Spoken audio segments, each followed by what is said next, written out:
Good morning guys, gagawa tayo ng lukot salad. So ang ingredients ng lukot salad ay itong lukot. Naka-blanch na yan guys sa init tubig. I-blanch mo yan, sandali lang. Kasi malulusaw din yan. Tapos sili, red onion at saka kamatis. Yan. Tsaka yung calamansi juice na may suka. Ang ginagamit kong suka dyan guys, dahil nasa probinsya ako ay sukang gawa sa tuba pero walang kulay. Tapos may paminta at asin na yan guys. So ang gawin natin, paghaluin na lang natin. Pero dapat mayroon tong luya guys. Kaso wala, hindi nakabili ng luya guys. So continue pa rin tayo dahil may lakad ako bukas. So walang video bukas.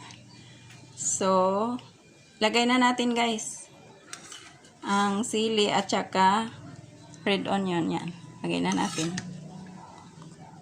Tapos yung kamatis. Yan. Lagay na natin. Tapos yung calamansi juice na may suka at saka paminta at saka asin. Timplado na to guys. Timplahan nyo sa asin according to your taste kasi mahirap pag magbigay ako ng ganito tapos matabang sa inyo. Maalat naman sa akin. So, yan guys. Tansya-tansya lang. Yan. Tapos paghaluin nyo na siya. Yan. Mga 5 minutes na marination. Pwede na yan i-serve guys.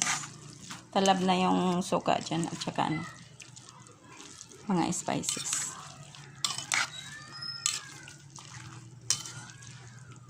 So okay na yan siya guys. Ready to serve na yan mamaya.